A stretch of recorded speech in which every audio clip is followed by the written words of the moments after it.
Hello বন্ধুরা, আজকে আমি তোমাদেরকে চিকেন মাঞ্চুরিয়ান করে দেখাবো। তোমরা সাথে থাকো, দেখো আমার পুরো ভিডিওটা আমি কিভাবে তৈরি করি। দেখো, এখানে আমি হাফ কিলো চিকেন নিয়েছি আর একদম ছোট্ট ছোট্ট করে পিস করে নিয়েছি। এবার মেখে নেব। এবারে দেখো, প্রথমে আমি নুনটা দিয়ে দিচ্ছি আর এই যে আদা গ্রেট করে রেখেছিলাম, আদা গ্রেট করা দিয়ে দিচ্ছি। আর দিয়ে দিচ্ছি এই দেখো বড় চামচের 1 চামচ লঙ্কা বাটা, কাঁচা লঙ্কা বাটা দিয়ে দিলাম। আর দিয়ে দিব এই যে রসুন বাটা, হাফ চামচের মতন রসুন বাটা দিয়ে দিলাম। এবার দিয়ে দিচ্ছি অল্প তেল, আর একটু লাগবে। এবার তেলটা দিয়ে দিলাম। যেহেতু আমি কাঁচা লঙ্কা দিয়েছি সেজন্য আমি একটু কাশ্মীরি লাল লঙ্কা গুঁড়ো দিচ্ছি। আর এটাতে কিন্তু হলুদ লাগবে না। দেখো, এই যে চালের গুঁড়ো দিয়ে আমি মেখে নেব। আর চালের গুঁড়ো বদলে কিন্তু কর্নফ্লাওয়ারও ব্যবহার করা যেতে পারে, তোমরা কর্নফ্লাওয়ারও দিয়েও মাখতে পারবে। আর পরে দিতে হবে এই যে সয়া সস। এই যে সয়া সসটা দিয়ে ভালো করে মেখে নিচ্ছি। মেখে এবার আমি আধ ঘন্টা চাপা দিয়ে রাখবো। আধ ঘন্টা রেখে দেবো, তারপরে আমি করবো রান্নাটা, ঠিক আছে? এবার আমি চিকেনগুলোকে ফ্রাই করে নেব।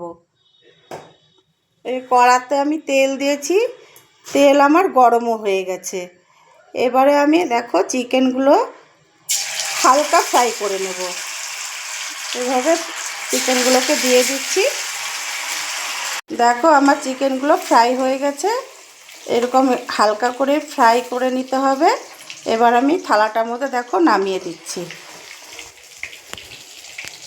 এবারে এই দেখো আমার চিকেনগুলো দেখো একদম ভাজা হয়ে গেছে। আর সবার প্রথমে আমি দেখো এই যে পেঁয়াজ কুচি দিয়ে দিচ্ছি।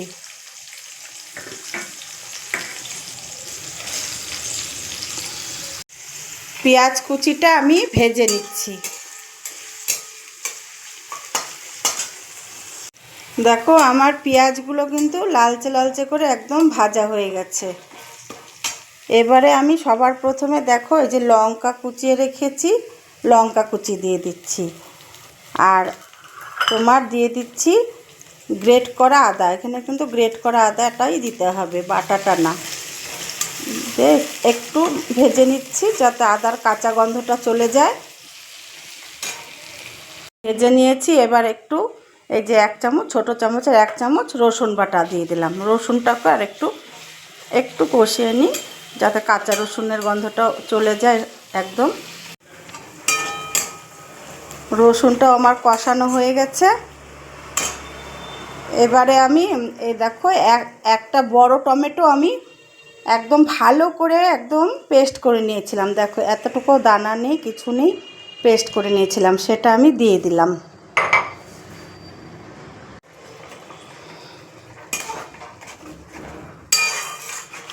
এবার ফুটে উঠলে তারপরে আমি চিকেনগুলোকে দেব। ঝোলটা ফুটে উঠেছে। এবারে আমি এই যে চিকেনগুলো যে ফ্রাই করে রেখেছি সেগুলো দিয়ে দিলাম।